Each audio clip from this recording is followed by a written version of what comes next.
দর্শক, এই মুহূর্তে আপনারা দেখছেন যে আওয়ামী লীগের যুগ্ম সাধারণ সম্পাদক দীপু মনি এবং তিনি সাবেক মন্ত্রীও, তাকে 5 দিনের রিমান্ডের পরে এই দীপু মনি সহ আর এক সাবেক উপমন্ত্রী আরিফ খান জয়, তাকে নিয়ে যাওয়া হচ্ছে এই এজলাস থেকে বের করে কড়া নিরাপত্তার মধ্যে তাদেরকে নিয়ে যাওয়া হচ্ছে গারদে, এবং এই গারদ থেকে তাদেরকে নিয়ে যাওয়া হবে ডিবি কার্যালয়ে। দর্শক, আপনারা এই মুহূর্তে যমুনা টেলিভিশনের মাধ্যমে দেখছেন যে একটা বিশৃঙ্খল অবস্থা, এবং এই আসামিদেরকে প্রতি আইনজীবীরা ক্ষোভ জানাচ্ছেন, অনেকে অনেক কিছু ছুঁড়ে মারছেন এই আসামিদের দিকে, এবং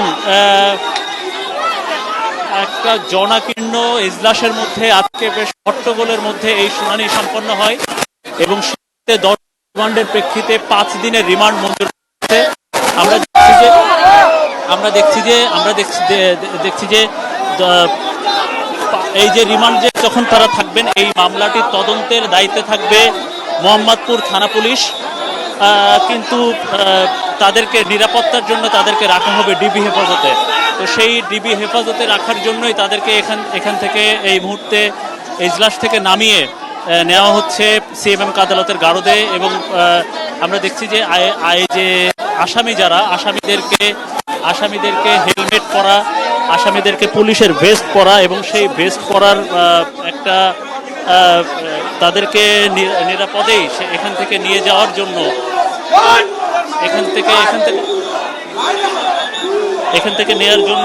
এখান থেকে এভাবে নিরাপদে নিয়ে যাওয়ার জন্য পুলিশের এই যে আয়োজন। এবং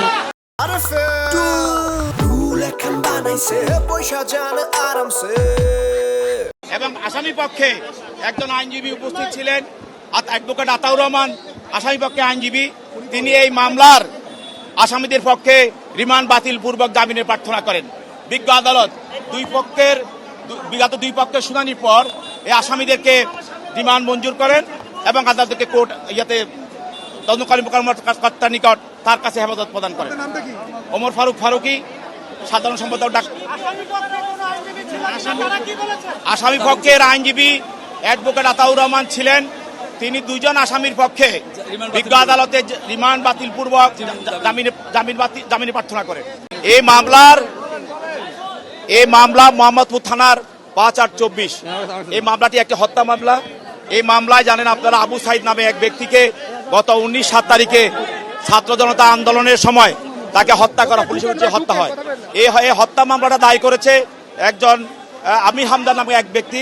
এই হত্যা মামলা দায়ের করে, এবং তিনি এই মামলায় বলেছেন এই হত্যার সঙ্গে 1 নম্বর আসামি শেখ হাসিনা, 2 নম্বর আসামি ওবায়দুল কাদের, স্বরাষ্ট্রমন্ত্রী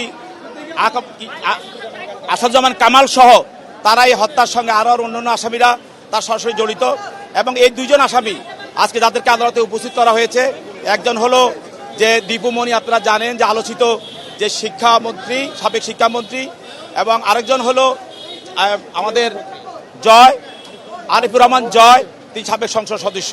এই 2 জন এই হত্যার সঙ্গে তাদের সম্পৃক্ততা আছে, এবং তারা এই হত্যার সঙ্গে ষড়যন্ত্রের সঙ্গে তারা জড়িত। এই মর্মে তাদেরকে এই মামলায় 10 দিনের রিমান্ড প্রার্থনা করা হয়। তদন্ত কর্মকর্তা তাদের 10 দিনের রিমান্ড চান, এবং রিমান্ড শুনানি অন্তে, দরখাস্ত শুনানি অন্তে, এবং আসামি পক্ষে একজন অ্যাডভোকেট আতাউর রহমান, তিনি আসামিদ্বয়ের রিমান্ড দরখাস্ত নামঞ্জুর পূর্বক আসামিকে জামিন প্রার্থনা করেছিলেন। উভয় পক্ষের শুনানি অন্তে বিজ্ঞ আদালত 1 নম্বর আসামি মহিলা বিদায় তাকে দীপু মনিকে 4 দিনের রিমান্ড মঞ্জুর করেন, এবং জয়কে 5 দিন রিমান্ড মঞ্জুর করেন।